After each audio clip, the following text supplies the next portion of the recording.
Kannapuram police സ്റ്റേഷന് സമീപം ചെറുകുന്ന് പള്ളിച്ചാലിൽ റോഡരികിൽ നിർത്തിയിട്ട ടാങ്കർ ലോറി അപകട ഭീഷണിയാവുന്നു. സമീപത്തെ കടകളിൽ ജോലിയെടുക്കുന്നവരും ഏറെ ആശങ്കയിലാണ്. അധികൃതർ ഇടപെടണമെന്ന ആവശ്യമാണ് ശക്തമാകുന്നത്.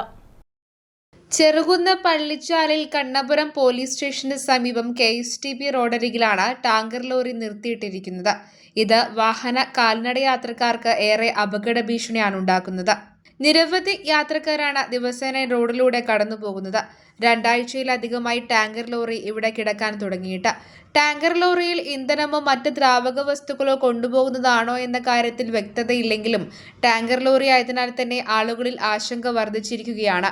ഏറെ ഭീതിയോടെയാണ് ഇവിടെ ജോലി ചെയ്യുന്നതെന്ന് സമീപത്തെ കടകളിലുള്ളവർ പറയുന്നു. 2 ആഴ്ച കഴിഞ്ഞു.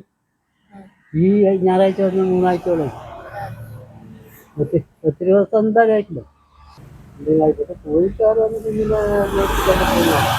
ചോദിച്ചാലും പറഞ്ഞ് ആക്സിഡന്റ് കേട്ടാണ്. അപ്പോൾ കേസിലുണ്ട്, അതുകൊണ്ട് അവിടെ വെച്ചാകുന്നില്ല. ഭയങ്കര കടങ്ങാറുണ്ട്. നമ്മളിത് പേടിച്ചിട്ട് ഇങ്ങനെ കേസല്ല എന്തെന്ന് പറയാൻ കഴിയില്ല. ഏത് സമയത്ത് എന്ത് സംഭവിക്കാലോ. ചില സമയത്ത് അപ്പുറം മാട വെക്കുന്നതാണ് ആ ബസ് സ്റ്റോപ്പിൻ്റെ അവിടെ ലേസർ സെൻറ്റർ അവർക്ക് കിട്ടിയ ബസ്സിൻ്റെ സൗകര്യം കിട്ടിയാൽ അവിടെ വെക്കും. പൊതു റോഡരികിൽ ദീർഘകാലം ഭാരവാഹനങ്ങൾ പാർക്ക് ചെയ്യുന്നത് നിയമലംഘനമാണെന്നും ഇതിനെതിരെ നടപടി സ്വീകരിക്കണമെന്നുമാണ് നാട്ടുകാർ ആവശ്യപ്പെടുന്നത്. ഏത് നിമിഷവും അപകടം സംഭവിക്കാമെന്ന ഭീതിയിലാണ് യാത്രക്കാരുള്ളത്. അധികൃതർ അടിയന്തരമായി നടപടി സ്വീകരിക്കണമെന്ന ആവശ്യം ശക്തമാണ്. News bureau, Pazhayangadi.